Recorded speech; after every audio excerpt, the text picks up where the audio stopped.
Hi, if you clicked on this, thanks so much. Before I get into anything, I want to apologize for my mic quality. I'm literally just using my earbuds and computer. I hope it sounds alright. I've also never recorded anything like this before, so I'm really sorry if there's any, awkward pauses.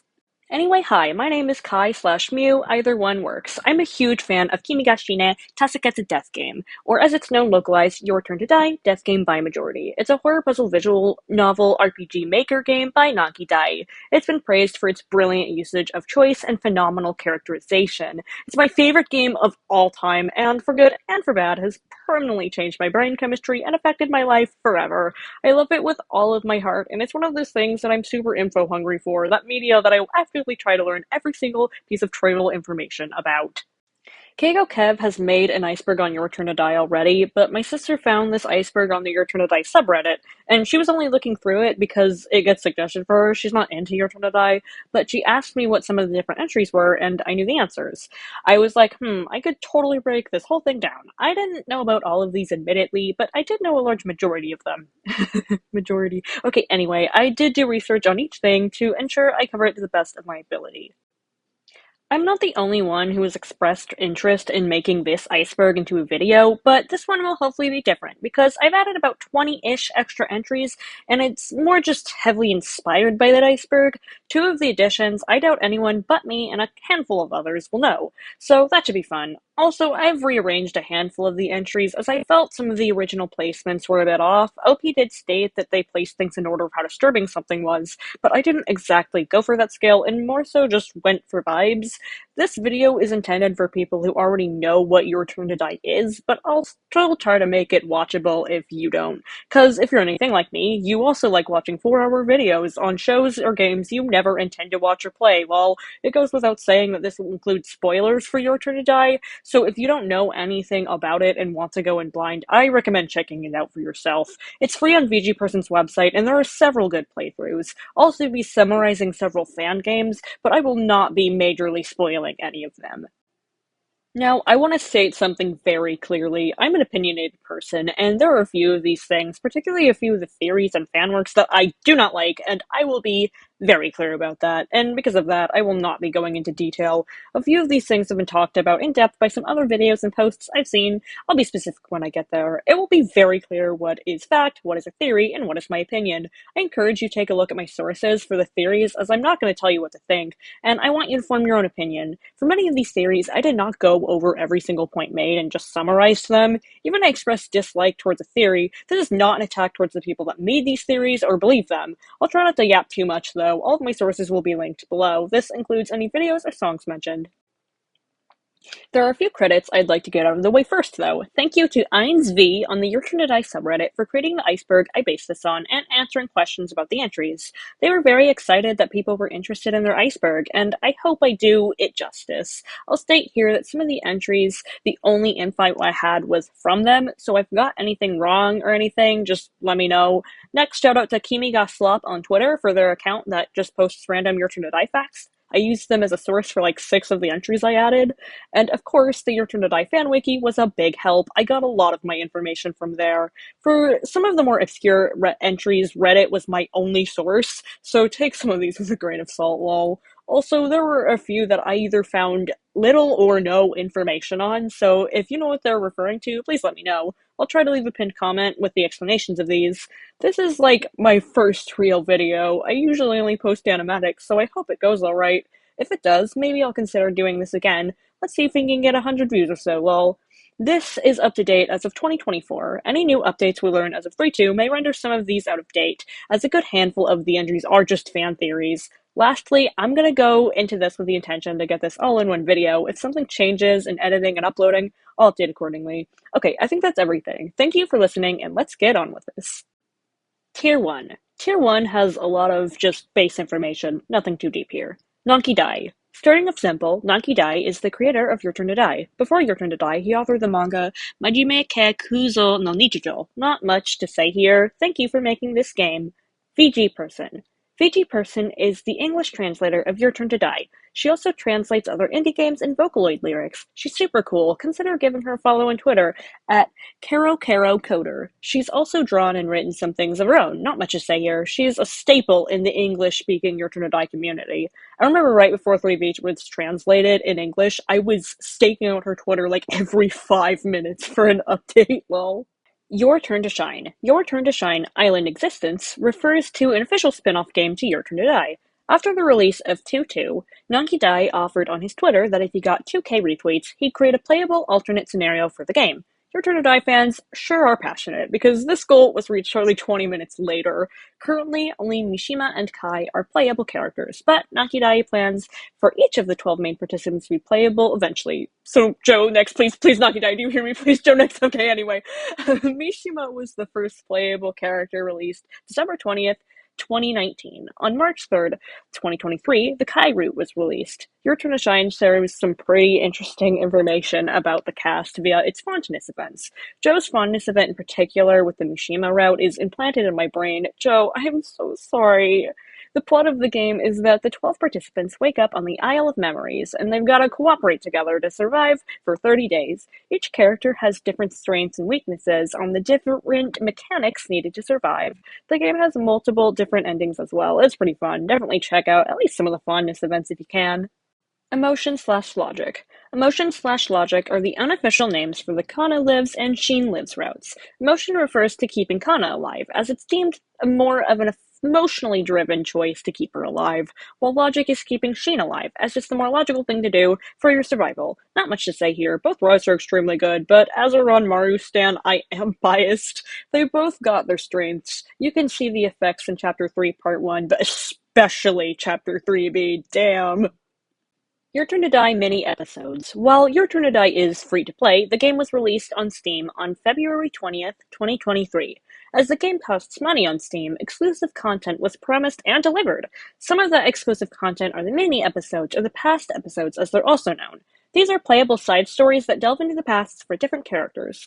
The following are the characters we have so far and their episode names. The Young Assassin for Kai, Clown Master for Anzu, Unconverging Views for Alice, First Rate and Second Rate for Kutamata, and Precious Best Friend for Sarah. We'll be returning to Sarah's later, so keep it in mind. The Sarah minisode shared Green Hoodie Joe, so thank you for that, Sarah minisode. God, my brain rot is insane. Sarah's was my favorite for his lore implications, but I really liked Kai's as well. He was my favorite character at some point. My sister, again, not a Your Turn to Die fan, watched the second batch of these with me, and she really liked Kutamata's, probably because he's the character she likes the most from what she's heard from my endless yapping. Okay, back on track. Next. Your Turn to Die art book. Your Turn to Die has an official art book. Digital copies of the pages were released alongside the Steam release as another bonus for purchasing. These include full-body character profiles for all of the participants and dummies, along with some sketches of each character. I won't show pictures from this, but you can find them online. Absolutely love the sketches of every character, though Joe and Ranmaru ones are so precious. And my faves. I'm not biased. Kai and Kutamata's are also great. Heck, I love them all.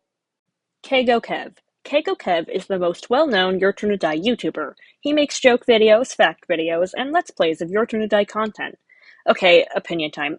I do not like his style of humor. I just want to make it extremely clear that I highly respect Keigo Kev for all he's done for the Your Turn to Die community. He's interviewed Naki Dai, met up with Jacksepticeye dressed as Botsune. He's a stable Your Turn to Die YouTuber, and I appreciate that. But I do not find him very funny, personally. His style of humor is just not my thing. If you enjoy his comedy videos, good for you. I'm glad you can find enjoyment in something that I can't. No hate to him, of course. 4-Koma Comics. 4-Koma Comics, also known as Yonkoma, are 4-panel gag comics, and as you guessed, there are several Your Turn to Die 4-Komas. Their series of comics, the first 59, were drawn and written by Naki Dai, while the second series were drawn by Yusuke Higone, but still written by Naki Dai. A good handful of these are pretty funny, with some of my favorites definitely being the Kai and Keiji ones. My favorite 4-Komas are 16, 25, 50, and S212. But I'm not gonna lie, while some of these I dislike due to my personal opinion of just not finding them funny, a couple of them are objectively weird. Take 39, for example. Just look at it. Yeah, what the hell? I cannot be alone in thinking this is strange. This weird framing of Mishima's actions and Nao's out of character personality are just why? Now has this characterization in some later ones as well, and I just don't like it. I'm not a Now stan or anything. I just really hate this weirdly jealous and obsessed with Mishima characterization for her. I know they're all jokes, but man, regardless, I do recommend checking them out. But keep in mind a couple of these are like really fluffing weird and not in a good way. Nankidai sketches. Nankidai sketches refer to various fun and mostly lighthearted sketches that Nankidai has posted on his Twitter. They're for the most part really silly and I enjoy them. I'll try to remember to include a few of my favorites here. The first speed paint in this video, if all goes according to plan, is actually a redraw of one of my favorite sketches of his. Next. Midori did nothing wrong. Okay, geez, this one. So, this is a video by the aforementioned Keiko Kev. It's just a joking defense of Midori's actions, and I'm gonna be honest here, I couldn't even make it through 3 minutes of this video before I turned it off. No offense, but this video was painfully unfunny to me when I watched it, but anyway. As I've said before, though, I don't really like Keiko Kev's sense of humor, so it could have just been me. I'm not going to say any more about it because I didn't finish it, so if you want to check it out for yourself, I recommend doing so.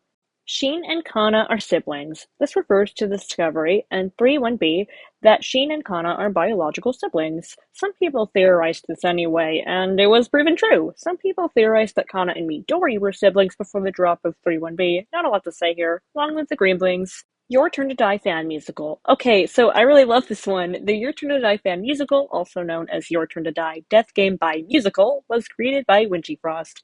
It's still ongoing, though it hasn't been updated in a year. It's a super cool project where they wrote Your Turn to Die into a musical. It doesn't condense the whole story into like 2 to 3 hours. It kind of does its own thing, and I enjoy it. There are currently 22 songs. Act 1 has been completed and compiled into one video for easy watching. There are a handful of good animatics to these too, which really help bring the songs to life. I haven't listened to most of these in a bit, but might as well, and I Won't Leave You Alone are definitely my favorites. I totally recommend checking this out. If you're a fan of Your Turn to Die and musicals, it's well worth your time.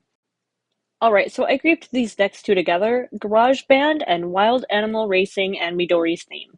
So Keiko Kev has a great video on Your Turn to Die's music in more detail, but I'm just going to summarize. Your Turn to Die's music is made using royalty-free programs, including GarageBand loops. Because these are free for anyone to use, this has led to some other properties using musical loops that are also used in Your Turn to Die soundtrack.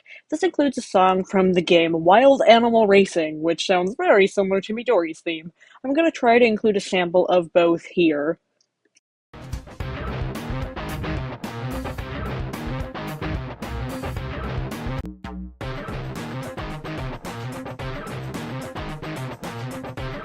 Samples I used are the parts that sounded the most similar. The situation has been joked about by some fans lol. There's a song from the Disney Junior Kid show Vampirina with a similar situation, using the same loop as Your Turn to Die's opening theme.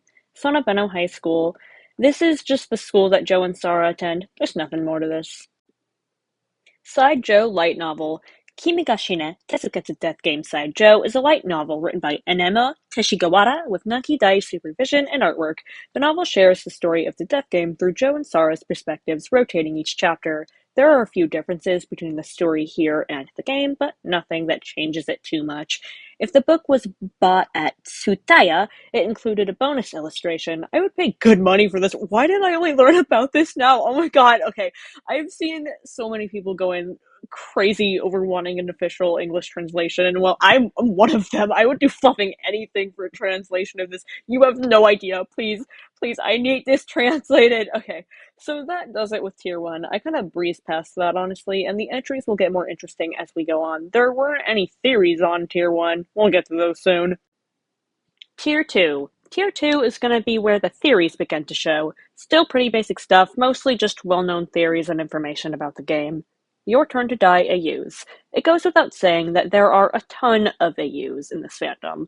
I've even started one myself, not that I've posted about it a ton, it's a fantasy AU that's a collaboration between me and one of my friends. Anyway, in the Your Turn to Die fandom, the AU type I've seen the most of by far are swap AUs. These include personality, role, and occupation swaps. There is Mock's abilities Die My Dear, which, fun fact, is the name VG person almost used for localizing Your Turn to Die, which swaps Ranmaru and Sora with Ranmaru as the protagonist and Anzu and Joe as a few of the other swaps. Kitavus, your turn to swap, which has a personality swap for Joe and Sarah for one of the swaps. And these are just a few of these. There's a lot. Joe and Sarah swapping who's protagonist and who lives is pretty popular as well. Onto another AU that I personally just want to cover because I really like it is the Floormaster Joe and Kai AU, created by Solik on Instagram. Guys, can you tell I like Joe? I've only mentioned him like a lot.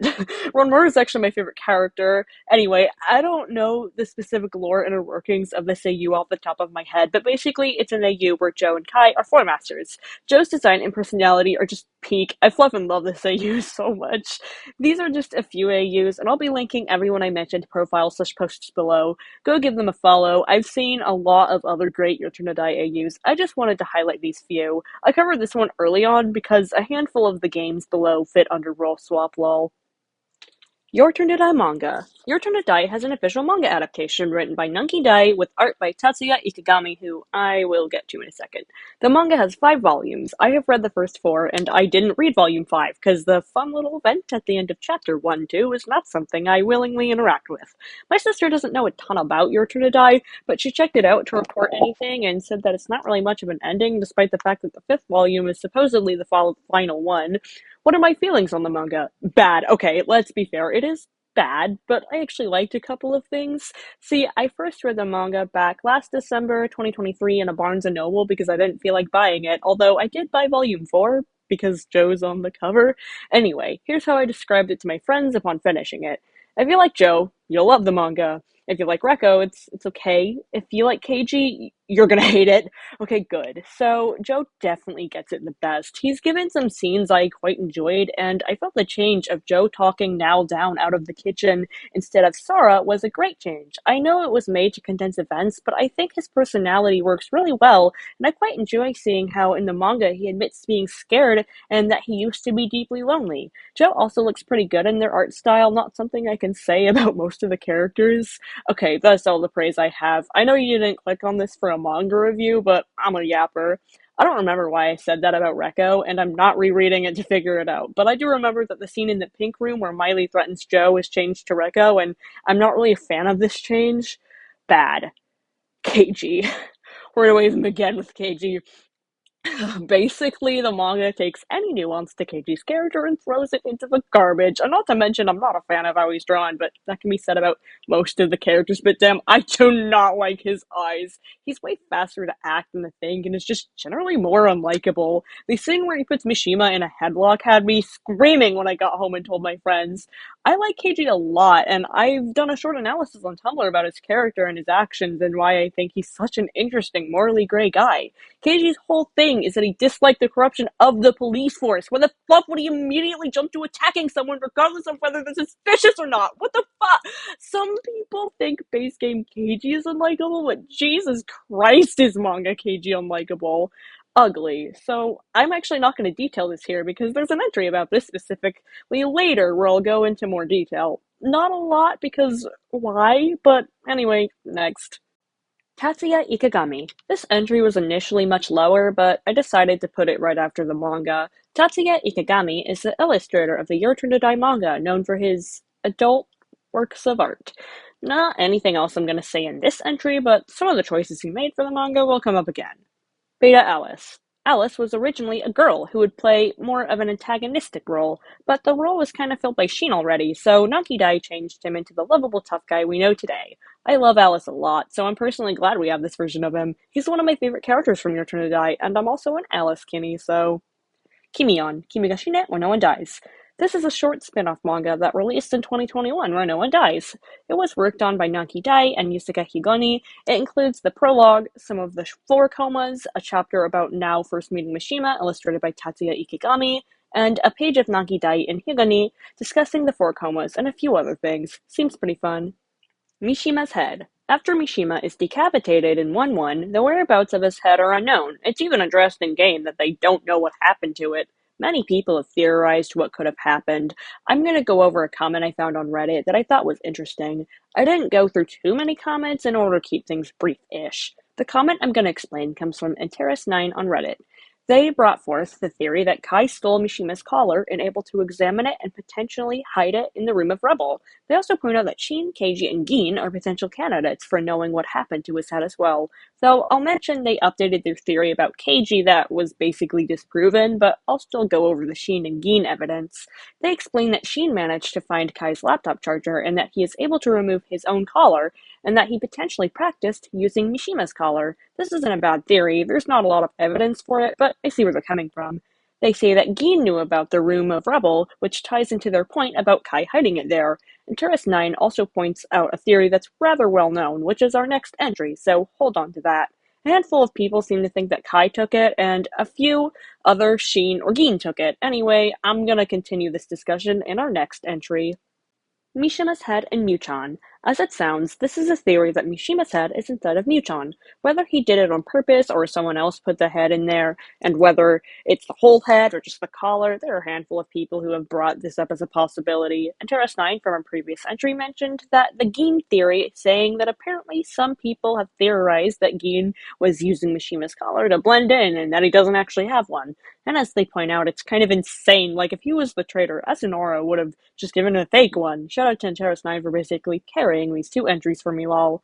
I don't believe this theory. As others have pointed out, if the head was inside of Muchan, wouldn't it have started rotting by now? And wouldn't Muchan be extra heavy? I saw one person who does not believe the Gin theory say that even assuming that Cephalon put the head inside while cleaning Muchan still doesn't make sense, and yeah, it doesn't. Do people assume that? Why would she even do that?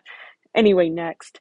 Hallucinations. A couple of the characters hallucinate during the game, including Sora, who often hallucinates Joe, and also Mishima and Kai in Chapter 2, and Keiji, who hallucinates Mr. Policeman. They both hallucinate due to their intense grief and guilt of these deaths. Sora's hallucinations are actually a game mechanic in Chapter 2, as if her hallucination value gets too high, you can get a game over. I'll go over that in more detail in a later entry. Retorudo.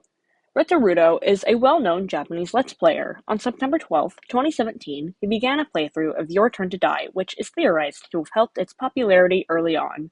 Nunky Dai is a big fan of Retorudo. He's even drawn him with some of the Your Turn to Die characters on a few occasions. This art of Sheen and Retorudo is one I've seen a few people confused on. Nunky Dai even interviewed him too. While I was doing my research, I found that apparently Nunky Dai watched Retorudo's playthroughs of free-to-play games while he was trying to figure out the video game creation process, which served as inspiration for him. He was incredibly excited to find out that Retorudo began a playthrough of Your Turn to Die. I'd be excited too. I'm not a penguin. A little penguin in the room with the bats in Chapter 2 that says, I'm not really a penguin. There's not a lot to this. Some people wonder if this is a reference to another work of Nunky Dai's or if it's just a silly thing. Kana's pudding hat. This is a prominent joke made that under her bucket is pudding. This can be seen in 4,4. I don't know whether the comic started the joke or was a result of it. It's pretty silly. Skinny Kyutaro. In Your Turn to Shine Kai's POV, the fondness event with Kyutaro is focused on how Kyutaro is concerned about his muscles shrinking due to lack of nutrition. Kai even offers to sneak him extra food, but Kyutaro refuses. Eventually, Kai finds Kyutaro like this, skinny and with a personality change. Kai then knocks him out and shoves some extra crabs into his mouth, which restores his muscles. It's pretty funny. Midori's hands. Midori removed his human hands in exchange for doll hands for enhancement reasons. His real human hands were transferred to Mai. Before this was revealed, there were people theorizing why Dummy Mai didn't have her gloves that are present in her victim video and that Ranger wears. There were a few different theories, but it was ultimately revealed that the reason is because Midori's hands were too big for her gloves. She was understandably horrified by this. I found a discussion post of people wondering why Mai, and I found a few people saying that it's because of all the puzzles and they had to be solvable, and it needed to be clear that something was off. Commenter Blue Parrot says that Hayasuka would have been too hard to guess, and Anzu would have been too obvious. Interesting point. Mishima's eyes. Mishima's eyes are not shown very often, hidden behind his glasses. There are a few sprite/CGs in which his eyes are visible. There's a sprite where Mishima's eyes are visible that was scrapped because Naki Dai said he looked too attractive lol. 3-2 Floormaster. Naki Dai released some images for 3-2 on Steam posted in February 2024, one of which included a brand new Floormaster. She appears to be strawberry cake themed, and we currently have no info on her, not even a name. This didn't stop fans from immediately taking to their art tablets, as I remember loads of fan art being released, not even a day after her release, probably sooner. Some people call her Ichigo or Ichika. I personally just call her Strawberry Lady or Strawberry Woman. There was someone on Twitter who released some fake data mines that listed her name as Ina Rachel. Despite these being fake, some people still call her that. I'm personally excited to learn more about her. I can't wait to see if I'll love or hate her. For most Floormasters, I'm kind of indifferent at best, with Ranger being my favorite and straight up hatred at worst, with Sue Miley being my least favorite, so I'm curious as to what she'll bring to the table. I do think that all of the Floormasters are super well written, and I don't doubt she'll be the same. My dislike is about their personalities, not their writing. Boatsoon. Boatsoon refers to a scrapped enemy character designed for Chapter 2. Naki Dai first revealed Boatsoon on Twitter on April Fool's Day of 2018. Naki Dai now uses him as an Easter egg for illustrations and stuff. He appears in one of the 4-comas, although it's literally just his existing sprite edited on the page lol. He's also in a trial version of Chapter 31A very briefly. Kegokev really, really likes Boatsoon, so he still gets attention. I also found it funny that his name, Boatsoon, is a pun derived from the word Boatsu, which means discard/rejection. This makes me think he was named after Nagi Dai decided not to use him, which is a pretty funny name if that's the case. Kugi is a lesbian. It's revealed in Your Turn to Shine that an adult woman confessed love to Kugi and that she considered dating this woman, but let Kana decide. This has confirmed that Kugi at least is interested in women, but most people consider her a lesbian. Smiley/Tears Are a Fallen/Rearranger. These are the English puns slash wordplay VG person chose for Sue Miley, Smiley, Tears Are Fallen, Tears Are a Fallen, and Rearranger/Realizer, Rearranger/Realizer. I'm also going to use this segment to share some of the original Japanese names and what other translations call these three. Please forgive me for my horrible pronunciation, especially on the French ones. Miley, Japanese. Her original name is Hoami, a pun on Hohomi, which means small smile. Portuguese, Sorriso, a pun on Sorriso, which means smile. Spanish, Sonrisa, a pun on Sonrisa, which means smile as well. French, Eriquetnement, a pun on ricatement, which means mocking laughter. This one's my favorite. Safalin. Japanese. Her original name is Hanaki, a pun on hanki, which means half crying or verge of crying. Portuguese. Lagrime equer, a pun on lagrima equer, which means falling tear. Spanish. Cami lagrima, a pun on cami lagrima, which means my tear is falling. French. Aicha guden, a pun on chagrin, which means sorrow. I'm so sorry. Ranger, Japanese. His original name is Toto Nueru, a pun on Totoneru, which means to arrange/to put in order. He becomes Kokororu, a pun on Kokororu, which means to gain a heart. Portuguese. First name is Ready Spore, a pun on Redispor, which means rearrange. He becomes Ready Ymir, a pun on Redimir, which means to redeem. Spanish. His first name is Reajustar, upon on reajustar, which means readjust. He becomes realistas upon on both realistas and real estas, which means realistic feelings and to become real. I'm so sorry for my pronunciations on this. I'm very white. Also, a fun fact that when I was researching this, I found that in the Portuguese translation, Ranger calls the participants fudidos or cozels, meaning fuckers and assholes. I just found that funny. We Didn't Start the Death Game. This is a parody of the Billy Joel song We Didn't Start the Fire by Kago Kev and Winchy Frost. I'll be honest again, I didn't finish this one either, not because it's bad, but because it's pretty cut and dry and just an explanation of what happens during the game. It's a pretty fun thing to do for the 5th anniversary of Your Turn to Die, don't get me wrong. I just found it a bit boring. It is a fun idea though, so check it out if you're interested. Deleted scenes.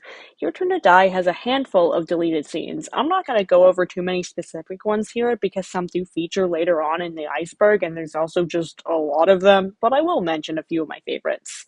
Dark Sarah, Ranmaru's Desire.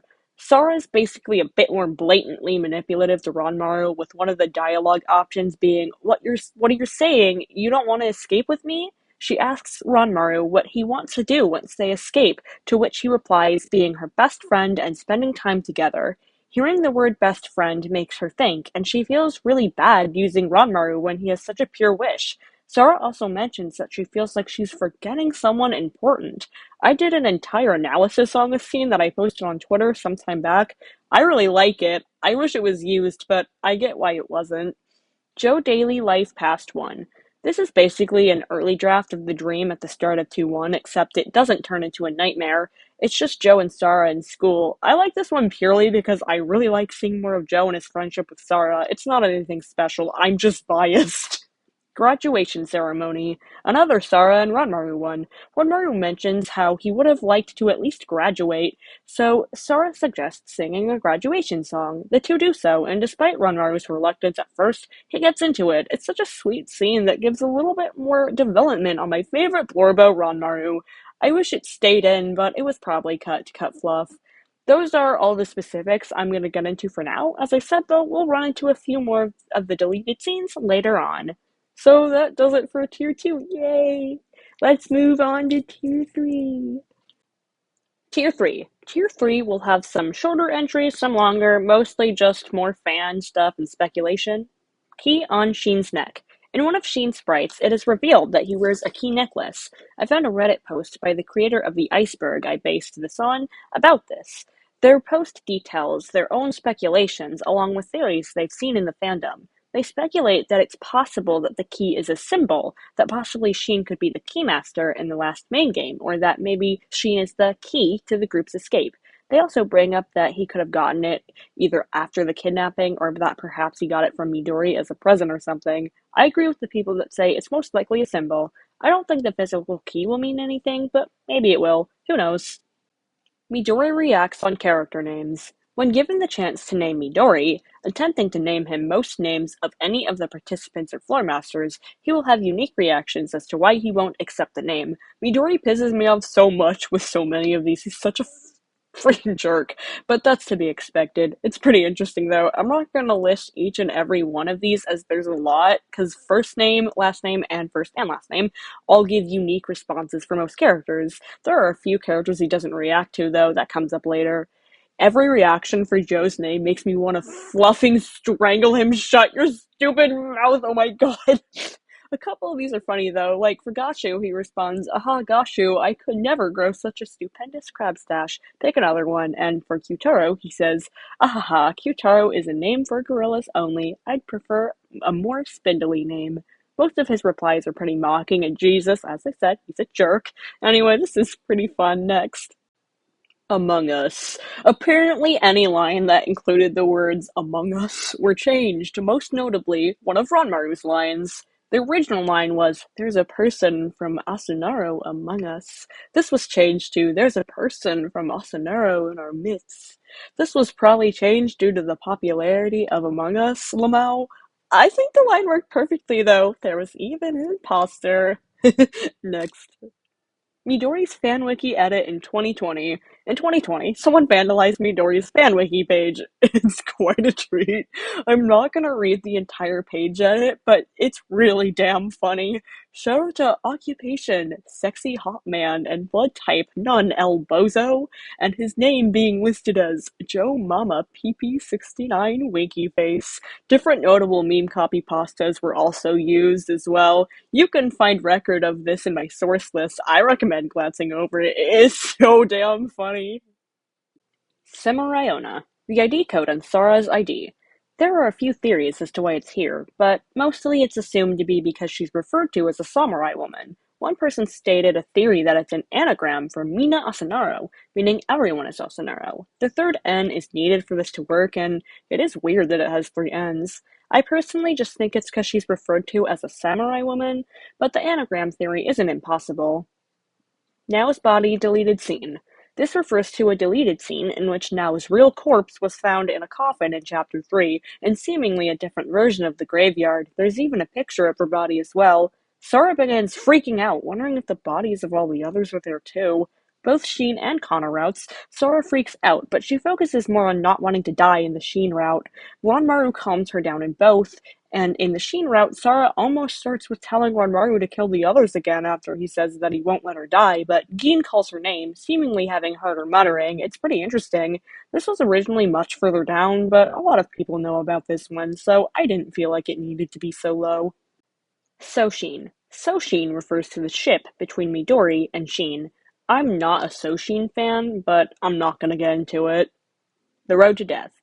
A mod for Your Turn to Die in which the script has been run through Google Translate many times. I didn't play or watch gameplay of this one myself, but I've heard it's pretty silly. I've heard of this before, but I forgot what it was called, so when I was doing research for this, I was like, hey, that's a pretty neat name, what is it? And then I was like, oh, it's just this, lol. Midori's voice. In a trailer for 3-1A Nanki Dai released on Twitter, Midori has a couple of voice lines. His voice is very soft. I'll hopefully include the clip here. つまり僕を殺せばいいんだ. Pretty fitting. Who wrote the original message on Kugi's phone? A common point of discussion, as we don't actually know who wrote the original message. I didn't really do any research on this one. Bath scene. Original. According to the OP, they basically mean getting the bath scene before the male bath scene that was included if you don't accept Reko's clear chip. That's all I found on this. Not My Turn to Die. This refers to a Your Turn to Die fan song written and produced by Mickey Robbins P using the Vocaloid bank Fukase. The song is in Sheen's perspective and takes place on the Sheen Lives route, although that doesn't come in until the end. It's a pretty good song from Sheen's perspective of his fears and why he does the things he does. I recommend checking it out. The producer also wrote that super popular Kokichi Oma fan song, 'Cause I'm a Liar, which, fun fact, is Vocaloid Fukase's most viewed song on YouTube, and also is in the top 200 most viewed Vocaloid songs. Rearrangement. This refers to another Your Turn to Die fan song, this time produced and sung by Wingy Frost, who produced the Your Turn to Die fan musical. This is a Rearranger fan song with some really neat visuals by Wingy, and there's also a Mia animation for the chorus. Mini fact, Mia is a well-known animator in the Your Turn to Die fandom known for their animations and artwork. They even created a custom opener for Keigo Kev. Anyway, back to the song. It basically just details stuff from Ranger's perspective, including his identity issues and wanting to be loved and seen by Gashu. It's pretty good. I recommend checking it out. Man, I've said that a lot, but what can I say? There's a lot of neat stuff on this iceberg, and I'll say it more. Prayer. Prayer is an official music video for Your Turn to Die. It was written and composed by Yasuhiro and sung by Topi. In Chapter 2-2, if you play the Kana Lives route, an instrumental of Prayer will play when Sara talks to the good Joe AI. It's hard to explain exactly what Prayer is about, but it has themes of suffering, sadness, growing up, and hoping for a better future. It's pretty good. FNF Midori mod. While this refers to a specific mod, I'm actually going to mention two here. FNF Midori mod is the name of a Friday Night Funkin' mod created by Walnut Roll. The mod is a reskin of Base Games Week 6, with Midori as Senpai, Sara as BF, and Ranmaru bopping on the speakers, which is a gravestone here. It's got fun animation, and a bit of dialogue too. The second thing I'm going to mention here is an original song, Puppeteer, from the FNF mod Nonstop Debate, directed by Ito Saihara. Nonstop Debate is a Danganronpa mod, but in the free play menu is a song titled Puppeteer, in which you battle off against Midori. It's a good song with good animation as well. I also recommend checking out this one. I included a bit of footage of both of these, but go watch them in full or play the mods yourself if you can. Your Turn to Die, an alternative draw. This is a Spanish fan game that luckily has an English translation as well, in which Joe is the protagonist, created by Rearranger and their team. There are other changes as well, such as Sara disappearing after the first trial, Joe not remembering the first trial, and Hayasaka being there instead of Kai, plus a few other changes. I enjoyed this game as I love seeing more of Joe, but I do think some of their characterization is a bit off, especially with Keiji. Using the headlock scene from the manga, as well as Keiji generally just behaving more like his manga counterpart, was not a decision I understand or like. I liked Joe's characterization for the most part, especially of how they show that he gets nervous and self-defeating when stressed. It's not bad. Definitely worth checking out, especially if you like Joe. It's still ongoing. There's gameplay of it done by Crypticane. They also played a couple of the other games on this iceberg as well. Jackleg participants. This is a fan game in which Ranmaru is the protagonist, and mainly the dummies plus a few of the other main participants are used in the game instead. Ranmaru is my favorite character, so I quite enjoy the idea of him as the MC. It makes some pretty interesting choices with the characterization. Seeing more of Megumi was certainly interesting, especially with the choice they make. She kinda takes the role of Keiji. It's still ongoing, and it was pretty fun, though it made me so damn angry at Hinako like Jesus. Anyway, I definitely recommend checking it out as well. Personal info is impossible to get for most of the characters. In 2-1, you can only actually get enough Mii tokens to buy Gin, Nao, Reko, and Kyutaro's info. I don't think there's any more to this than that, so some of the info will be explained the further down we go, though. Alice is trans. This is a headcanon that is very heavily implied and accepted as truth by most fans. While it's never been outright stated, the evidence is pretty damning. Most of the evidence I'm going over was found on Alice's wiki, though some of this is also just stuff I've picked up on being part of the fandom for a while. The first and most obvious point people go to is, well, his name, that his name is Alice, a female name. I also remember people saying the name he gives himself, Ganbi Yamada, is a very masculine name, but correct me if I'm wrong there. Next is where most of the evidence was accounted from, Your Turn to Shine, Mishima route. Mishima notes that Alice sometimes sounds girlish and wonders if Alice has the heart of a woman. Alice also explains how growing up he was raised as a girl. He talks about how this didn't fit him and he wanted to be able to express the man he was. This is apparently just how it's translated in English. With the original text, he says that his mind and body were becoming more masculine. Many people felt this was similar to how many trans kids explain their childhoods. Alice apparently also uses masculine pronouns and slips into feminine ones when stressed. Apparently, Reko uses masculine and slips into neutral when stressed. Also in Chapter 2, Ranger makes fun of Alice by asking if he wants to use the male or female bath. None of this is definitive, and I'm pretty sure it wasn't Nankidai's intention, but canon or not, most fans accept it as fact. Like I said earlier, I'm also part of the Alice's trans headcanon crowd. Even if it wasn't intentional, it's great that his character has resonated with so many of us that are trans. Massacre ending. This refers to an early game end that can be achieved by voting for Now during the main game, who is the sacrifice, and escape with her at the end of 2-2. Curiously enough, this is the only officially listed ending before the release of 3-2, while all of the other early game ends are considered game overs. Kazumi Majima. Closing off Tier 3 with this guy. He's the main character of Nakidai's manga Every Day of Serious Type Scum. Kazumi has been included in some Your Turn to Die illustrations as well. Nakidai apparently very briefly considered adding him to the Your Turn to Die cast before quickly deciding against it. And that does it with Tier 3. On to the next one. Tier 4. Tier 4 still has some basic things, but it's also got some lesser known things too. As I said, I did move some things around, but I went mostly on vibes. If I put everything known by many Your Turn to Die fans, the first 3 tiers would have been super long, lmao. Shinsukimi's Crack House, Alice Yabusame's Instrument Shop, The Church of Joe Tazuna. Oh my goodness, this one is really great. This refers to 3 Google Maps locations that were definitely added by Your Turn to Die fans. Shinsukimi's Crack House is a pet funeral service in Australia, Alice Yabusame's Instrument Shop is a prison in Pennsylvania, and the Church of Joe Tazuna is a Walmart in Florida. Shout out to this, it's really funny.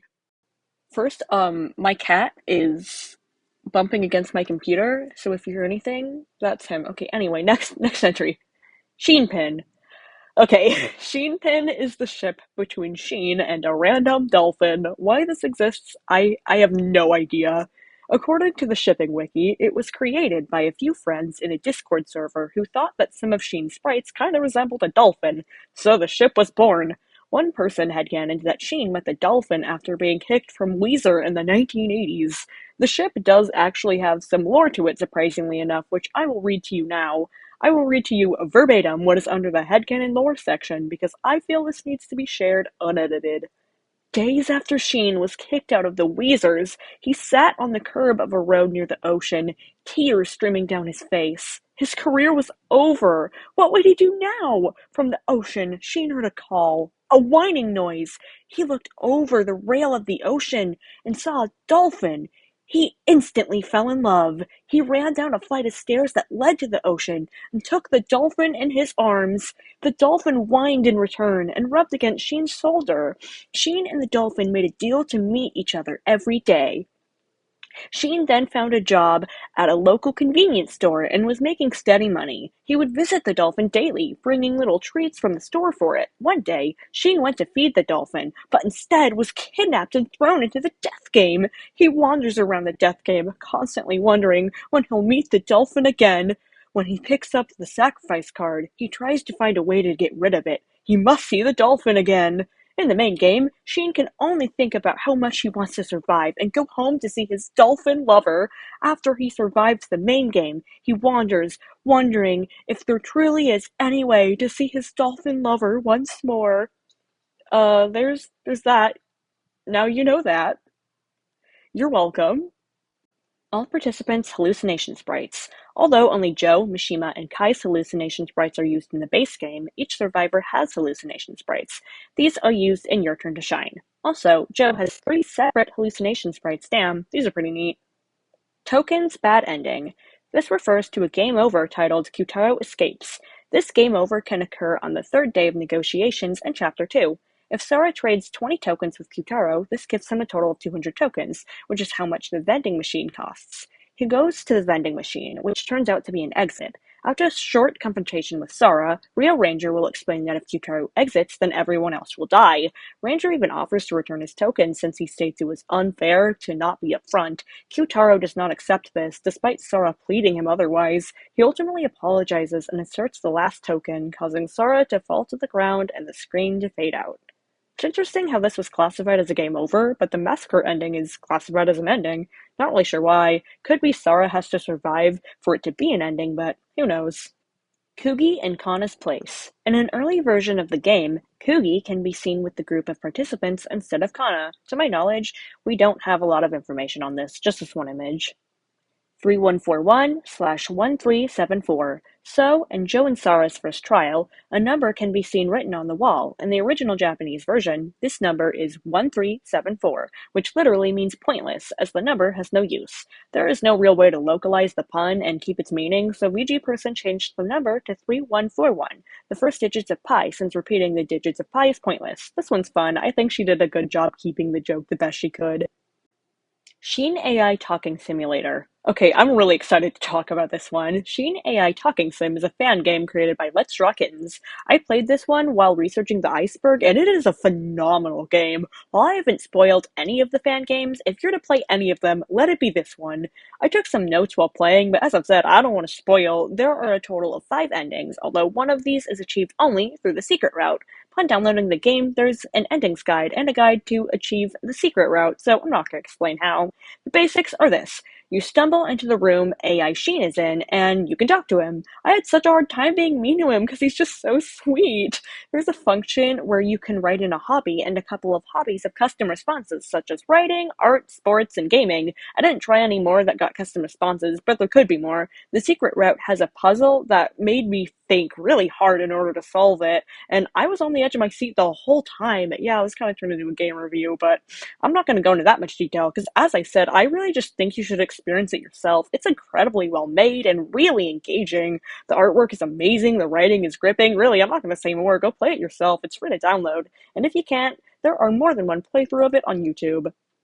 Your Turn to Draw. Your Turn to Draw, Death Game by Shadows, is a fan game in which the death game is a Yu-Gi-Oh! Tournament.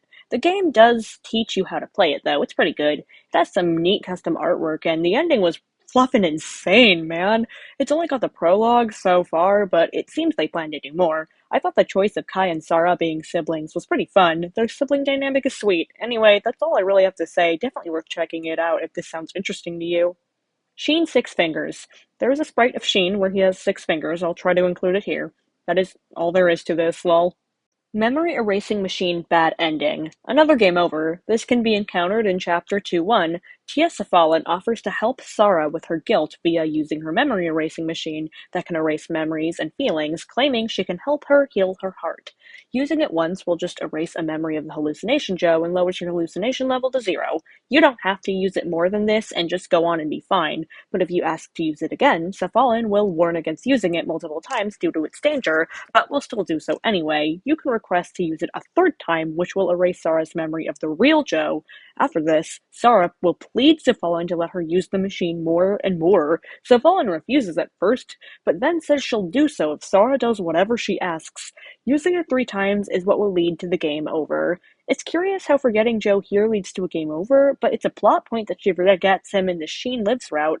She does, however, act differently in ways that have a huge effect on the plot. I don't think Logic is meant to be the bad route because of this, and I firmly believe Sara will remember him again in the Logic route. But this entry isn't about that, so next. Sheen and Ranger deleted scene. This refers to a deleted scene where Sheen tries to take Kai's laptop from Ranger. This scene has an unused CG along with the dialogue. Basically, Ranger confiscates Kai's laptop and Sheen tries to get it back. He even attacks Ranger with a knife, who just uses the laptop as a shield and is glad to know where Kai's knife went. Sheen calls Ranger a puppet who doesn't have a lot of free will. After some laughter and silence, Ranger states that he likes beanies and will make a reservation. Damn, Sheen. This is an interesting one, but I do see how it might have changed a few things. Bath scene, male characters. If I'm right, this is just that the bath scene with the male characters was added after the chapter was first released. Correct me if I'm wrong. Manga dub slash vomic. This refers to a vomic of the Japanese version of the Yotodai manga done by AC underscore YouTube. I've listened to some of it. The voices are pretty good. I like Joe's voice. Sheen's is good too. I never finished it though. Kalisaworks English Voice Patch. Keeping with the pattern of dubs, this refers to an English voice patch of the game released by Kalisaworks US, a group that does dubs of indie games. They've only done one so far, but it seems like they're planning to do the next part. Right now, their website is under maintenance, and they posted the download and an in-browser version on Twitter on the 14th of December, at the time of its release. I watched a friend play it because I don't have the right computer, and I couldn't find a single person who made a video of this, so all I really have is the first few trailers on their YouTube, my memory of it, and notes I took after watching it played. Edit. I wrote the script for this segment before they posted the update about their broken website and the download and browser links, and I don't feel like playing it again in all honesty. I do think the review is still valid even without replaying it. Anyway, on to the next part. I think a handful of the voices were really good, and a few that I personally didn't vibe with. One of my friends who was also in the call had some differing opinions from me, liking some I didn't vibe with and disliking a few I did. Regardless, everyone involved absolutely did their best, and I think it's a really neat project. My favorite voices were Kana, Reko, and while I'll admit I was iffy at first, the voice for Joe really grew on me the further in I got. Alec Miller did a good job, and he's a sweet guy too. I'm just really particular with Joe, so for me, the first few minutes weren't enough for me to form an opinion and stick with it, while everyone else, my first impression was also my final opinion. They did change several lines, and I'm kind of confused on why. Like, song translations do that so the lines work better in rhyme, but the English translation has already been translated. From what I remember, it's very possible they literally just retranslated the entire game, which is kind of strange, but each their own. I did like some of the line changes, such as letting Reko say fuck, which I only remember because I wrote it down after finishing it. Anyway, that's all for that one. I hope someday someone uploads a YouTube playthrough though. Discussion proof of concept. In a proof of concept for the discussion feature, we can see Sara, Joe, and Mishima at the school. In this, Joe and Mishima, who's listed as strange man, are debating over Takanoko no Sato and Kinoko no Yama, two Japanese chocolate brands. You could only move forward if Sara says that liking both is okay. Sara also has a slightly different design as she has a different nose. Sheen obsessed fans. I'm not stating every single entry that was added by me, but this was added by me. I want to state as a disclaimer that this is not making fun of these people. All I have to say is that I've noticed some Sheen fans are insanely devoted and have a lot of Sheen merch. Granny Hammy on Reddit has quite the Sheen collection, and honestly, I envy them. That is some major devotion. I totally get being super obsessed with a character. I've just noticed that this is pretty prevalent with Sheen fans, but I have definitely seen this behavior about other characters too. I honestly think it's great that some people get so devoted they order a bunch of custom items of their fave, and so far, I haven't seen any of these people act in a way that's concerning. They're just expressing their love for a character they like, and it's harmless. And that finishes off Tier 4. Tier 5. Alright, Tier 5. This one has a large handful of theories, including a few I'm super opinionated on. In fact, it's mainly theories. Cephallin Collab Drink. So, in 2020, there was a collaboration event with RPG Atsumaru at the Graph Art Cafe in Ikebukuro. The cafe already served a melon soda drink, but for the collab, there was a straw with a paper with Cephallin's face on it. Additionally, the description of the drink read, "If you drink it, you can forget all your bad memories." I thought this one was pretty fun. Unused songs. In August 2020, the second volume of Your Turn to Die's soundtrack was released. Included was 4 songs that went unused. One of the tracks was eventually used in Your Turn to Shine. Meister is Sara's father. Alright, this is an incredibly well-known theory that Meister and Mr. Chidoin are one and the same. Their sprites are incredibly similar, and they have very similar personalities. Like, man, look at these sprites. Like, they're exactly the same sprite almost. They're even listed as the same character in the game files. Seems pretty concrete, but who knows? Could be a red herring. Meister is Midori's father. This refers to a theory made by Reddit user Strawberry Iced Tea. In the theory, they state that, well, they think Meister is Midori's father. They mention Midori's reaction to Meister's name, we'll get to that soon, and how the guy in the memorandum has a similar suit to Midori and also what looks like a scarf. They also say how they think Midori and Sara share a father and that Sheen and Kana may also be related to Midori. The evidence is a bit flimsy, honestly, but it would be neat to see how this would play out. Unused Sheen sprites is his doll. Reddit user Still Sundays theorizes that the unused Sheen front-facing sprites from 3.1b could have been Sheen's doll and not Sheen himself. They mention that in the sprites he's standing very still like the unactivated dolls. It's probable, but maybe it'll show up in 3.2. Gin is Miley's son. This is a popular fan theory that Gin is Miley's son. I'm going to read some evidence listed by Reddit user Strawberry Iced Tea. Hey again, lol. Firstly, when Gin introduces himself, he says that his mom was late coming home, and they raise that it could be she was preparing for the death game. Next, they state that Miley and Gin look similar, especially Miley's civilian look. This would mean that she gave birth to Gin at 18, as she's 30 and Gin is 12. In Chapter 3, Midori states that Gin's mom is healthy and looking over him. They also theorize that Miley is watching over Gin using Mew-chan. Lastly, in the second main game, when Gin is asked why he went to the first floor, he dodges the question. I personally don't think this theory is true and that it's all pretty circumstantial evidence, but I'll eat my words if I'm wrong, lol. This is a pretty popular theory, so I'm probably in the minority here. Gin is the mastermind. This is a pretty well-known theory that Gin is the mastermind. Despite its popularity, I didn't really find too much about it. A post by CT Multifandom raises the point that while we learn and see flaws from most of the participants, we don't really see Gin have many flaws, saying that Gin does not grow much as a character and that no one could possibly be as sweet as him during a death game.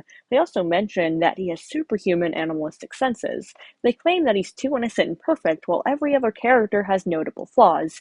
I didn't go into the depth of their points, but they did have a bit to say, so check it out along with my other sources on this entry as well. But personally, I don't buy it. No disrespect, but as I've said for many of these, the evidence is circumstantial. Also, this is a discovery made after this post is made, so I get OP didn't know, but Gin is autistic. Many people with autism, especially children, express their emotions in non-conventional ways. We also know Gin had an alcoholic father, and when you're growing up with an alcoholic parent, children may learn to hide their emotions as to not upset them. Besides the evidence, Gin is also 12 years old, and I personally think that making an autistic 12-year-old an evil mastermind would be a really bad look. Anyway, no hate to people who believe this. Joe is the mastermind. Opinion time. I'm gonna do the best I can to not come across as an asshole, but I really, really hate this theory. So much to the point I'm not even gonna give it the time of day. Some other videos and posts talk about this in detail, but I'm not going to next. Mr. Policeman is Joe's father. This theory has basically been accepted as fact by most fans, me included. A Tumblr post by SoVer20 has a very good long analysis of this theory, so I'm going to try and summarize their points. Firstly, people have pointed out that they have a physical resemblance. They both have spiky hair and brown eyes. I don't really count demeanor and posing to mean anything, but they do actually look similar. Next, a point that I found very interesting, that Mr. Policeman and Joe both serve very similar roles in Keiji's arc, both a selfless protector that Keiji once aspired to be. It's pointed out that Keiji chose to latch onto Sara, not Joe, a kid who he would supposedly know and have an emotional attachment to. But trying to protect Sara is a logical choice, which would be Keiji rejecting an emotional choice, that protecting a non-candidate wouldn't matter in the long run, and protecting the boy's friend who was supposed to be here would be a more logical choice. This does sorta depend on Keiji seeing the papers early on, but I digress. It's an interesting thing to bring up. They also point out that Joe was kind of Sara's tutorial ally, while Keiji served as a more long-term ally, and that with all these points together, it would be very interesting for Keiji's development. Besides just character parallels, though, in Sara's mini-episode, it is revealed that Joe's father is dead, and that he didn't know him very well. This is pretty in line with Mr. Policeman having died when Joe was very young. Next, Keiji's flashback in 3.1b, Mr. Policeman says that he would want to give his child a passionate name. Nakidai has stated that Joe's name was derived from the line Stand Up Joe from a passionate boxing manga, Ishita no Joe. Hell, there's even evidence in the game files. One of Mr. Policeman's sprites is labeled Janai Taruna PNG. Taduna is a romanization of Tazuna. This theory is undeniably true. Recreation of the memorandum theory. I know I've heard more about this, but I couldn't really find a lot when researching. This is a theory that the current death game is a recreation of the memorandum. I can kinda get behind this with a 17-year-old girl described sounding and having a very similar outline to Sarah.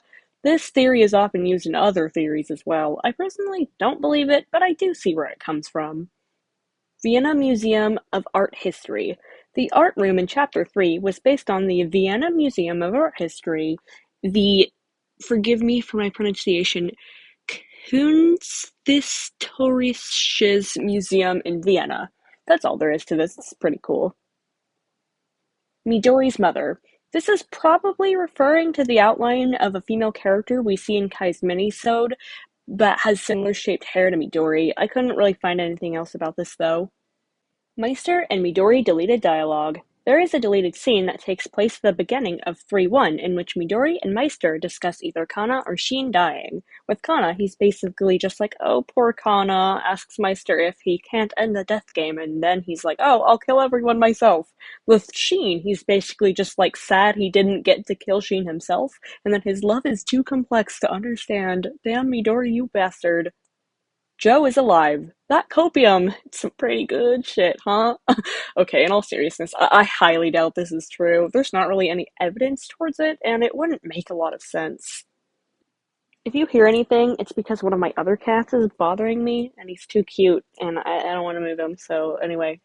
Kai is alive. The first thing I'll mention about this one is that the person in the hospital bed's identity is currently unknown, and some people theorize that Kai could be the one in the bed. Why he's being kept alive has been speculated on, whether he's being kept alive against his will, working with someone who's a traitor. There's been a few things thrown around. Some people have brought up that Kai never expired, but I've also seen that a few other characters didn't have that text appear either. Some people have brought up Kai's laptop being in the room of rubble and how he may have moved it there after he quote-unquote died. This one Twitter thread has a lot of points that are pretty interesting, so I'm not going to go over all of it, but I'll list a few of the things of note said in this thread and that I've seen said by others. They mentioned that when naming Midori, with dead participants, he refers to them as was, and for live ones, he usually mimics their behavior or speech patterns, and with Kai, he mimics his behavior. This was admittedly an interesting point. It's also brought up that Sheen kind of magically got Kai's laptop charger and that he could have planted it. They also mentioned that Kai says he has vital information for their escape, but that sort of info isn't found on his laptop. So, trigger warning for discussion of cutting and self-harm for the most of the rest of this entry. I'm gonna try to tread very carefully here though. OP mentions that everyone was focused on Joe, reasonably so, and seemingly didn't actually watch him hurt himself, and that since Kai is an assassin, he would know how to injure himself in a way where it wouldn't kill. So some people have mentioned that the specific method he uses wouldn't kill. This is not necessarily true. I'm not gonna get into it because of obvious reasons, but as a writer who delves into darker topics such as self-harm and suicide quite a lot, I've done a handful of research on this topic, and I can say that we shouldn't be focusing on the exact way he injured himself with a knife, and that this method can be deadly regardless of the specifics. A more interesting point is that this method of death would take a bit, especially if it was just his arms, so it isn't too far-fetched to assume Kai could have been saved while he was still alive. Anyway, a pretty reasonable theory that would be interesting if true. Anzu's win rate. People find it odd that Anzu, of all people, has a decently high win rate. There's not much about this one. Yeah, it actually is strange that her win rate was 8%. Like, damn, she's very silly and shown to be kind of a scaredy cat. Is there something you're not telling us, Anzu? Ranmaru in a coma. I couldn't find a lot for this specifically, but it sounds like it's close to my theory, so let's get into that. Human Ranmaru is still alive theory. I personally have done a lot of thinking on this, the theory that human Ranmaru is alive and possibly the person on the hospital bed. This is just gonna be me yapping, though I've seen a few other people bring up similar points to me, so hey, I'm not alone. I'm gonna start off by stating that I have very little faith that this is actually true, but hey, it's fun to theorize anyway. I made a post about this on Tumblr a few years ago, but I don't feel like looking for it. Firstly, let's start with Ranmaru's victim video. With every other victim video, we see a method of death and generally how their trial worked, for the most part. Even though we don't know how Anzu's trial worked, we see how she died, but for Ranmaru, we don't have a clear method of death. We see that he bled from his abdomen, but we don't know what injured him. During his video, he states that it doesn't hurt at all and that it doesn't feel like he's dying. His final words are, "Hey." Am I still alive? Hey, Sora states that it looks like he just fell asleep.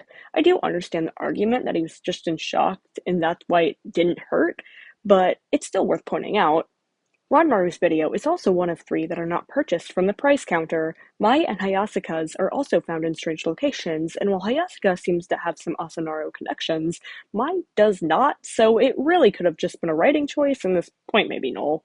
Nakidai is very much one to tie up loose ends, and I find it strange we were never given a concrete trial or method of death for Ranmaru. I could definitely be overthinking, but hey, there's also that doll Ranmaru with such a strong survival sense. Like, as a human, he describes his life wasn't worth much, but the time he spends with Sara makes him want to live more and more. This could maybe be a thematic parallel. Also, Ranger doesn't wear any of his clothes, along with Hayasuka and Megumi. I've seen a theory regarding that, which I'll get into the next tier. Not sure why Asanaro would be keeping human Ranmaru alive. I did see one person say that it could be that he didn't die during his trial, and by technicality, still survived, and they treated the situation as such. I've seen a few people theorize that we may see him in the final chapter, and that it could be interesting that he technically survived, so maybe he'll be an extra candidate in the last final main game. Who knows? I would really like to see a human Ranmaru deal with a cast who's already technically met him and knows him for logic, probably not like him very much. It would be really neat. Anyway, there's that. I would be happy to see some development on human Ranmaru. Doll Ranmaru is the guy that's my favorite fictional character, like, ever, but seeing potentially why he's like this could be great. And that's tier 5, halfway through, yay! From here on out, the entries will be a little bit shorter with the more obscure stuff. There's less to say. Still interesting stuff, though. Tier 6. Tier 6, let's go! Some of these admittedly should not be as low as they are, but I didn't feel like arranging every single entry, so. Forever Devoted. This is the ID code for an ID card for Joe that was found in the files. Not much to say here. Fun how it's forever devoted, like a devoted dog. Joe, my beloved dog boy. Midori's reaction on Meister's name. When inputting the name Meister for Midori, he will only say ... pick another name. There's been speculation as to why this is. The person who had the Meister as Midori's father theory used this as evidence. It's pretty interesting. Everyone is adopted, a theory that states that everyone is adopted. I couldn't really find a lot about this. I've seen a few people say that with all the orphan characters it would make sense if everyone was adopted somehow. I do doubt this, but who knows. Midori doesn't react to Shin and Mishima's names. When inputting names for Midori, he does not react to Shin or Mishima's names. I found a post on Reddit by user Mekanu that has some pretty in-depth discussion about this topic. It's pretty long, so I'm just going to summarize some of their points here. They mention how it's strange that Mishima, a participant, doesn't get a response from Midori when Joe, Kai, and Now all did. They theorize that the reason Kugi and the dummies don't get name reactions is because Sara didn't know them well, as we only confirm each of the dummies' names right before naming Midori. Sara spent a good amount of time with Now and obviously Joe, and Kai sort of served as her protector. Mishima died early, but had a big effect on the plot, just like Joe and Kai did. It's strange that despite his influence, Mishima's name still doesn't get a response. It seems that this post may have come out before 3.1b, but their point that Mishima could have a larger role in Chapter 3 is not bad, because Chapter 3 isn't over yet.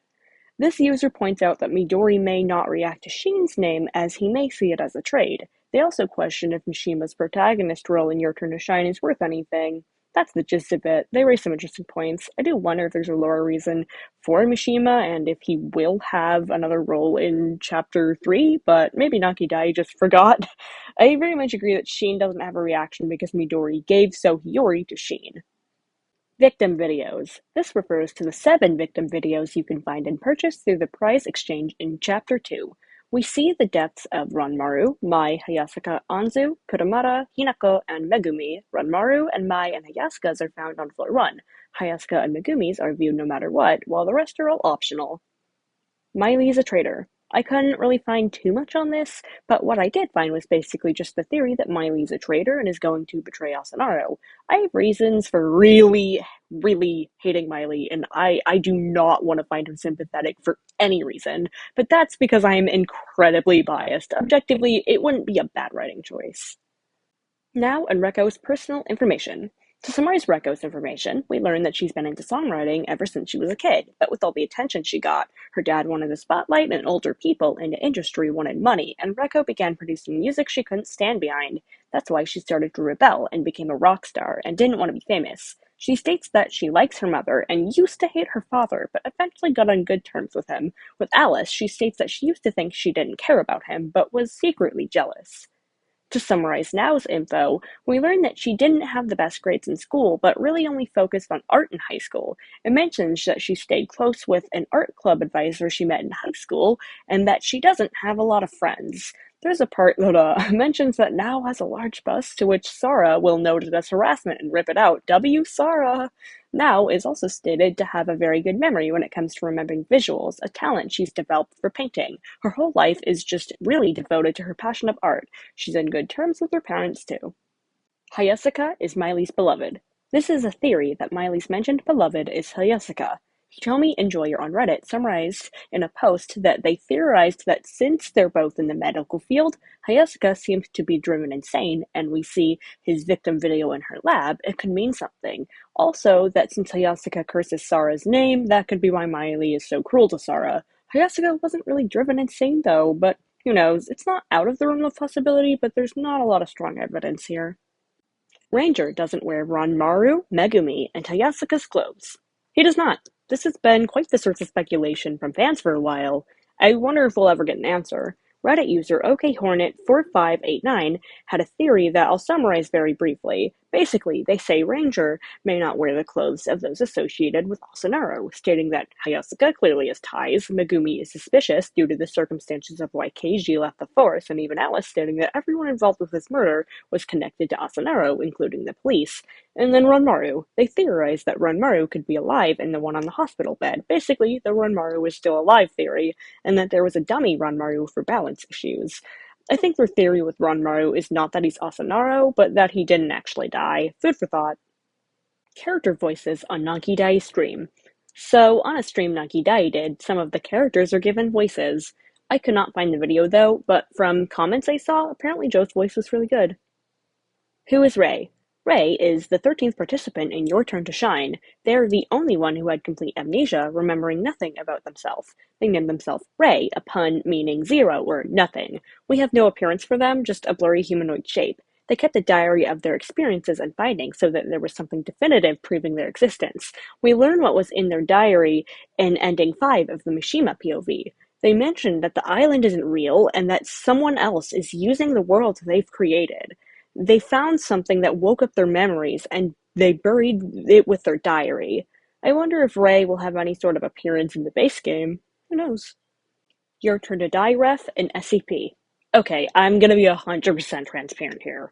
I wrote the SCP that I'm talking about, so most of you probably know what SCP is. If not, it's a collaborative writing project that's been going on for years that surrounds the paranormal and anomalous. I'm an SCP author, and Your Turn to Die and its characters have been a huge inspiration for my work, though here I am talking about an explicit reference. In SCP-7262, there's a Discord chat shown, and one of the characters has the username #1SheenSimp with the red scarf emoji. Their icon is a picture of a cat, my friend's cat, edited to be reminiscent of Sheen, but not in a way that breaks licensing rules. Really, I'm not trying to plug my stuff here. I just thought some of you might find it neat. Like, I'm not telling you to go read it or anything. Really, I promise. Now a Hoge theory. This refers to a theory by Reddit user SkyMochi64. They theorize that when her ahoge is pointing right, it represents most emotions, but when it points left, it represents guilt, regret, or doom. I'll leave the image of them explaining the theory here. I don't really have any opinions on this one. Okay, yay! That is tier 6. Let's go down. Tier 7. Everyone is Asanaro. This is a theory that everyone is somehow related to Asanaro. I didn't do much research on this one. I think Kegocab talks about it a bit more in his Iceberg. Happy Living. This refers to a Japanese visual novel created by Kiki Nokoko. The premise of the game is kind of vague because it's not playable anymore as the service that hosted it was shut down, but apparently it featured Midori and Sheen living together with some interesting stuff involved. Kyutaro's personal info. We learn that Kyutaro was raised in an orphanage with people from all around the world living there, hence his varied way of speaking. He never met his birth parents and states that he would love to meet them one day and hopes his birth parents will watch his baseball games if he ever pitches as a first string pro. Under the things he holds dear, myself is mentioned. He states that I don't want to die, and I don't want the people I like to die, and that he doesn't want to kick people, but will if he has the resolve. Pretty interesting from everything we know about him. Demo character designs. I'm sure there are more demo character designs than the ones I could find, but there is this post Monkey Dai made with some notes about his first design for Keiji and Shin/Joe, who was originally named Ichihara Toma. I don't know if they were meant to be the same character, or if he just doesn't remember who the character evolved into, or if this character got split into two further during development. Keiji was originally an outlaw policeman trying to avenge his daughter. If anyone can find any more info about the demo designs, let me know. Mishima was a doll. This is a theory that states that Mishima was a doll. I couldn't really find anything for this one. Non-candidates AIs. There is a Joe AI and doll, which is very strange considering he's a non-participant. There have been many theories about this. There's one later in this tier I'll talk about. It's certainly interesting that if he wasn't planned as a participant, then why do they have an AI and doll of him? People have also wondered if the Joe AI was nice by default and corrupted by Sheen and logic, or malicious and programmed as kind by Sheen in the emotion route. I think he was nice by default, personally. Sora escaping with Joe. This is in reference to Sora's mini-episode. If you choose certain options that are Sora wondering if getting in a relationship with Joe would have saved him, we see an alternate ending where Joe is voted for as the sacrifice and takes Sora with him to escape. Joe is very straightforward, determined just to get the hell out of there, while Sora feels guilty for what she did.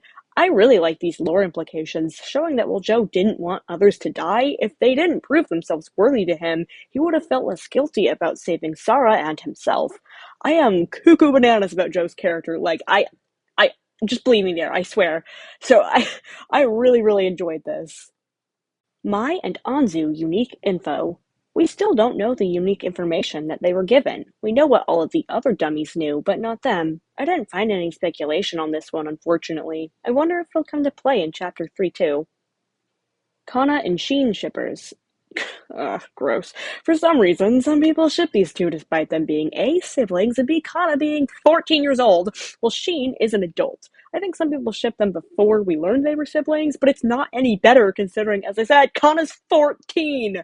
I'm not going to spend any more time on this next. Fake Hinako is an adult. It seems some people theorize that the fake Hinako is not a middle schooler, but in fact a very young-looking adult. As her age is unknown, it is possible. If this is confirmed, though, I feel really bad for the Kana and Hinako shippers. Oof. Why did Keiji vote for Kana? It is quite interesting that Keiji voted for Kana, despite the fact that he hated Sheen and was basically trying to kill him the entire time. He had the classic "it's your turn to die, so" line and everything. I did find a discussion post about this on Reddit.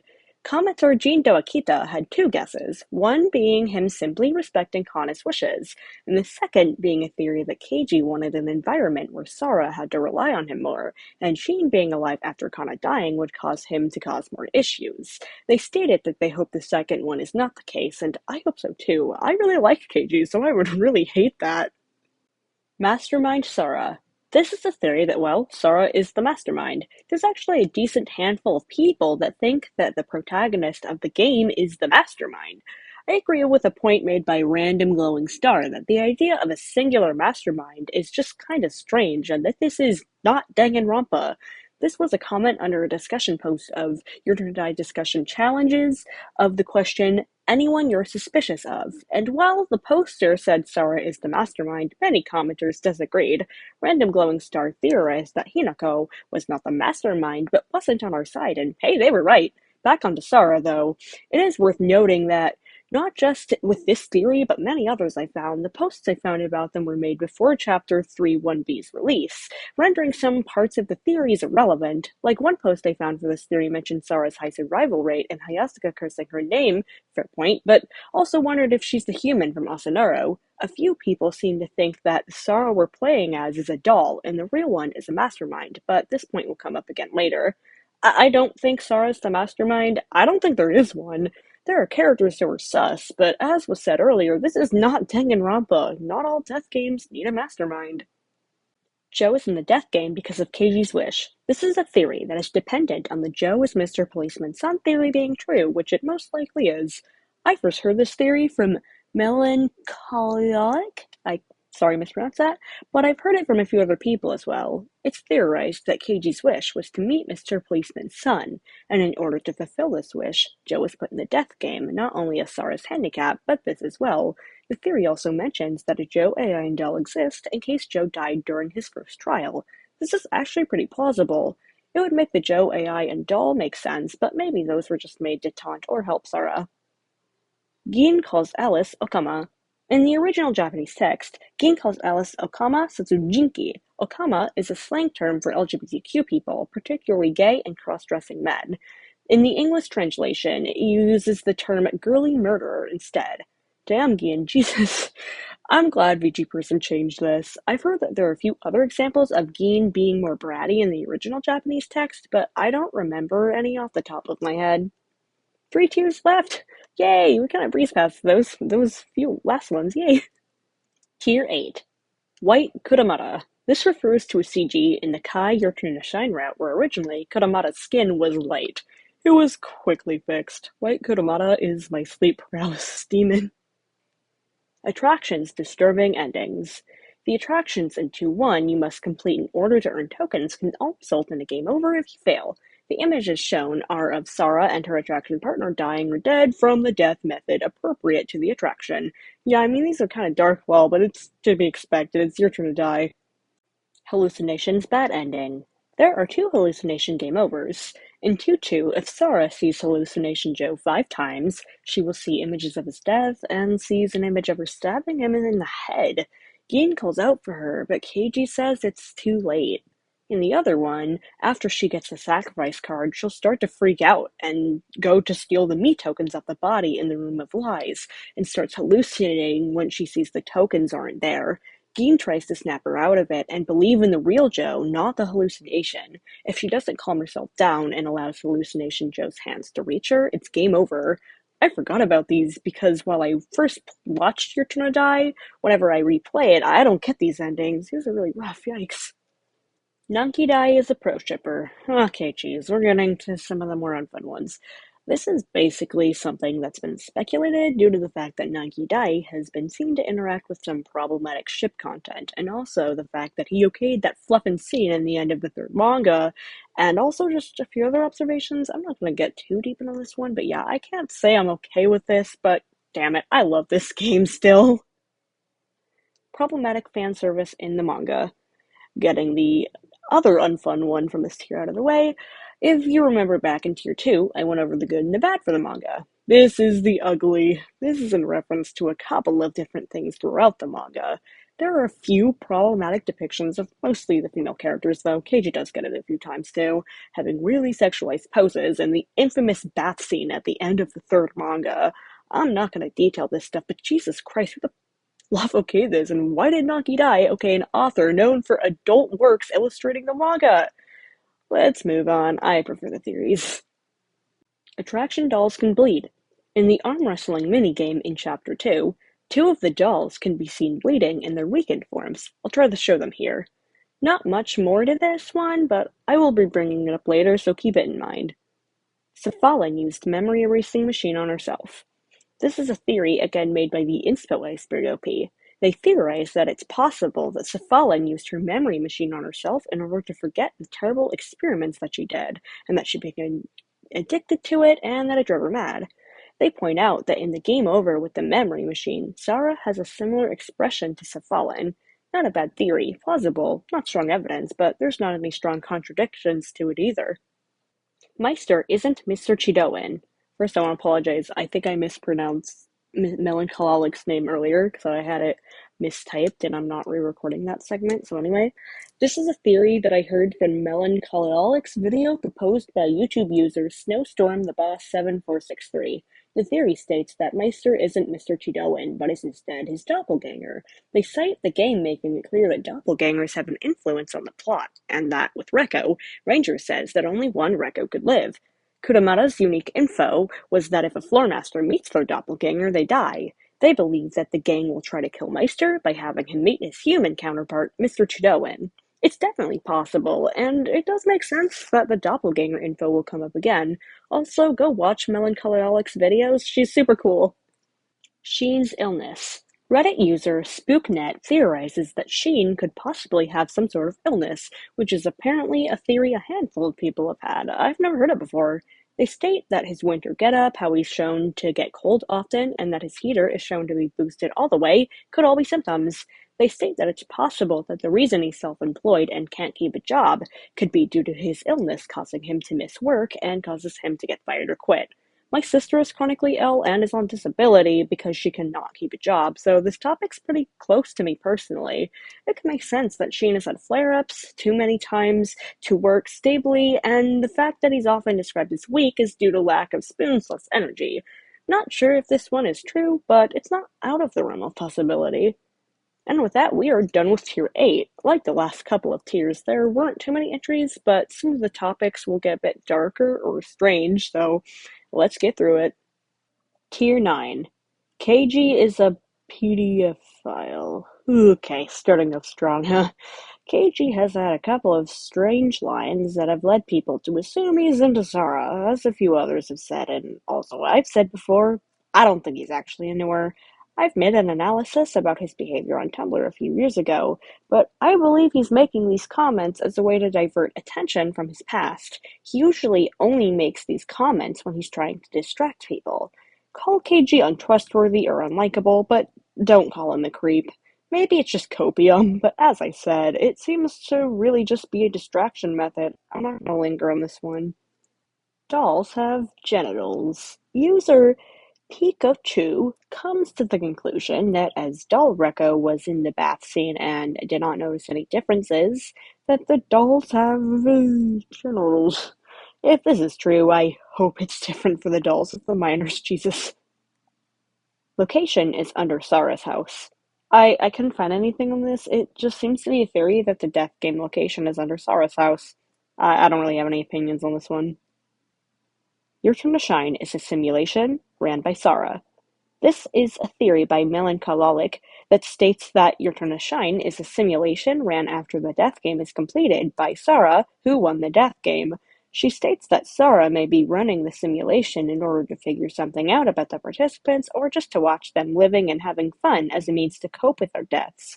Mel goes into a bit more detail in her video, as with all my sources it's linked, so go watch it for some interesting theory discussion. Dean was sold to Asanaro by his father. The only thing I found on this was the inspo Iceberg OP saying that this theory is based on Gein's connection with Asanaro, and that his family seemed to be dysfunctional, like how his father is an alcoholic. I don't really believe this, but I also don't have any strong thoughts on it either. Midokon.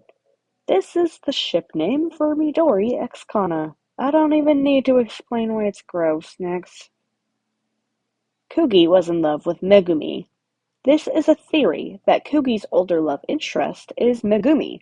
There is very little evidence that this is true, though some people do ship it for some weird reason. Kugi's death in manga. In the manga, Sora sees Kugi through a glass wall and watches her get crushed. Right before she dies, Kugi reaches out towards Sora. Yikes. And that was Tier 9. Short and sweet. Tier 10, final tier, let's go! There are a few wild theories on this tier. We'll breeze past this one too. Kai's left eye. This refers to a theory, or more so an observation, that something is up with Kai's left eye. Kai holds his spatula over his left eye, and some wallpapers of him it's depicted as darker than his right, and his hallucination sprite has cracks across his face coming from it. It's plausible that there is something up. Potentially he's partially blind, or maybe it's just a coincidence. Still, interesting food for thought, though. Maple's original backstory. In a deleted scene, Midori tells Sara that Maple was based on a real human girl who gave her life for Midori's research due to her love for him. This is interesting. It would have made sense, but I do see why it was cut. Everyone is already dead. From what little I could find, this just seems to be a theory that everyone already died and the game we're viewing now is a simulation. I don't believe this and also would be really angry if this was the case personally. I saw one person say that because Shane has a memory from a simulation, that's evidence that this game is one too. I really just think that could have been influenced by Asanaro somehow. Maybe during his first trial, who knows? I think it would be a pretty weak twist for this just to be another simulation. It would render so many character struggles and arcs like not useless as the AIs are sapient, but definitely would not have the same impact if we learn this is just one of thousands of simulations. I don't know. I'd still love the characters and their struggles and growth. It would just feel really odd, you know? Midori dying with other participants. I didn't find a lot here. I'm thinking it refers to the banquet in chapter 31b. Sheen was suicidal. This refers to a theory by Reddit user Michael the Oboist. In this theory, they claim that it's possible that when Sheen was younger, he once had the desire to take his own life. They do state that there isn't any strong evidence, but do list how this could be an interesting parallel to his current behavior. The Sheen we meet has a very strong desire to live, which is the cause of a lot of his darker behaviors. Their post is very in detail, and I don't think I could do it justice by summarizing, but I'll try. They note that Sheen hated his weaker and naive self, and has a dislike for this behavior in others, too. He destroyed the Sheen monitor at the start of the chapter, possibly another show of his hatred of his old self. He discards the person he was in order to survive, and that Sheen has always been close to death, including his name, which is close to this, she. Forgive me if I pronounced it wrong, which means death. The Sheen AI is killed and resurrected, something that this OP notes to be like a parody. They even theorize that Midori was sent to intervene with Sheen in order to motivate him to stay alive so he could reach the death game. It's definitely an interesting theory, not impossible, but I'm not thinking it'll be canon, but I really appreciate what they're getting at. Joe didn't exist. Apparently, someone had the theory that Joe doesn't exist and is just a hallucination. This makes no sense at all, and there is so much evidence disproving it. I am curious as to why the person came up with it, and if they have any evidence. Sora was never alive slash the real Sora died. This one's quite interesting, and while I don't think it's true, it did get me thinking a bit. A handful of people assume that Sora might be a doll as the real one may have died, and this has some interesting points to make.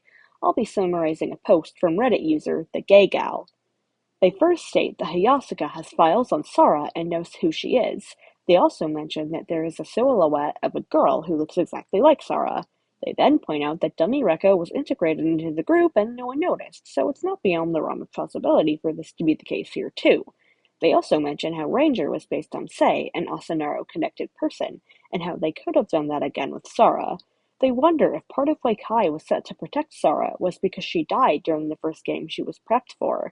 They also mention Your Turn to Shine Sora, and if she could somehow be a double agent or a dummy. They also mention that signs such as Joe going to Sora's house and talking with Kai could mean while he's not a villain, that he would at least know she was revived as a doll. They also mention Sora being called steel-minded, being a funny joke if this were the case. A comment points out how Sora is mentioned to have a high density, like it said in Your Turn to Shine that Sora cannot swim because she sinks to the bottom, but how this could also be said for Geen, who is mentioned to be surprisingly heavy, and how Sora can lift Alice but not Geen, so take that one with a grain of salt. Sora is seen bleeding though, which pretty much debunks it. We do see that two dolls in the Chapter 2 attractions bleed, but that's not that much of a gotcha. Some people say Sora could just be built different, haha, literally. But still, I don't think so. This one did make me think a bit, but I ultimately don't think it's the case. It would be really damn surprising if it was, though. Geen is dead. This is a theory that states that a young kid like Geen, who was put in danger a lot, could not have possibly survived everything he went through, and that he's just a hallucination now. Geen votes, and also, similarly like the Joe theory, there's just too much evidence debunking this. So I don't believe it. Your turn to die, SCP guy. Okay, so we're gonna end off the iceberg with a lighthearted fun one. Most of this is just gonna be me describing my journey to finding this one, as it was quite a ride. So, while I was writing my list of additional entries, I remembered that around a year ago in the SCP Discord server, someone showed me a YouTube channel of a guy who did SCP readings and also played Your Turn to Die. I literally have in my server name that I like Your Turn to Die. I make it well known. So, anyway, I looked through his channel, I saw one of his SCP readings had Joe on the thumbnail. I laughed about it and didn't think about it for a while. For this iceberg, I was thinking, how cool it'd be if I could find it and mention it here. It wouldn't be that hard to find, right? Wrong. Okay, the problem is that I had no fluffing idea where to start looking. I'm a dumbass and terrible at navigating YouTube, so I forgot there was a way to look at just channels. What I did first was search Your Turn to Die SCP, and obviously nothing came up. Next, I scrolled and scrolled and scrolled through the SCP Readings channel search, found nothing, so went back to working on my iceberg. I made a post about it on the SCP subreddit using the tip of my tongue flare and moved on. Few days later, I searched through just channels as I found out how to do that. I went through at least 30 to 40 channels and I found nothing. I even looked through Your Turn to Die channels and found nothing. At some point, I looked through Your Turn to Die playthroughs as I remembered the guy had played it and found nothing again. I was going crazy at this point. I was so sure that it was real, that it was way too specific and insane for me to have made it up. But with the more and more I searched with no results, I began to wonder if I'd really just made it up. I posted about it in r/tip of my tongue, which didn't help either.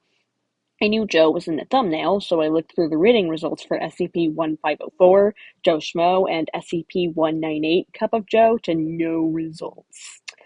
This wasn't all on the same day. I would search for like 30 minutes to an hour a day and then move on. I looked up how to narrow my search results on YouTube, and the only results were using the search filters, which hadn't helped before. Some days during the search, I watched some videos by YouTuber Blooms that mentioned the quotation marks function on Google that I had forgotten about and kept it in the back of my mind. One day, I searched on Google how to search for something obscure, and it mentioned quotation marks, and I decided, let's try this on YouTube. I searched both Your Turn to Die and SCP with quotations around each word.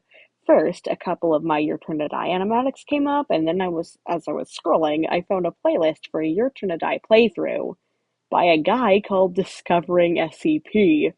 I began to feel hopeful, so I clicked on his channel. I scrolled, and I scrolled, and I found it.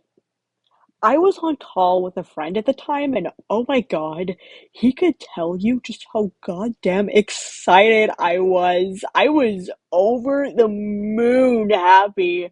I'm in a lost media, so when I searched and found no results, I was like, is this how active lost media searchers feel? And then when I found it, I was like, yo, is this how active lost media searchers feel? So, what this actually is, I just called it Your Turn to Die Guy, as that's what I called it for a while, is a reading video where he reads two SCP tales, and the thumbnail has Joe on it, as I've showed. The actual search for this was probably more entertaining than the actual entry, but hey, I searched my ass off for it, and I am glad I had something to show. If I didn't find it, I was gonna include it as a bonus and ask for help finding it, but I finally decided to use one of the most basic search tricks in the book, and hey, it paid off! And with that, we finish off the Your Turn to Die iceberg. I really hope this was fun to watch, as it was fun to make. I've never really done a project this big before, so I'm just hoping it pays off. I hope you learned something, and I'd love to hear your thoughts on these entries, particularly with the theories. Do you agree with my take on them, or do you have a different opinion? Was there anything I missed? As I stated in the beginning, if you have any information about the entries I couldn't find anything on, please let me know. If I got something wrong, feel free to correct me. Goodness, I really hope 3.2 comes out soon and proves or disproves some of these theories. I'm unsure if I'll ever do something like this again, though I may make a follow-up on the iceberg after 3.2's release. But it sure was mostly pretty fun to research and document things about my favorite game. I say mostly because a few of these entries were not very fun, but I digress. Maybe I'll find something else here to die or not to comment on. Who knows? Making and recording this was a lot of effort. Damn, how do YouTubers consistently do this? Anyway, with that said, I'll draw this to a close. Thank you so much for watching and have a great day.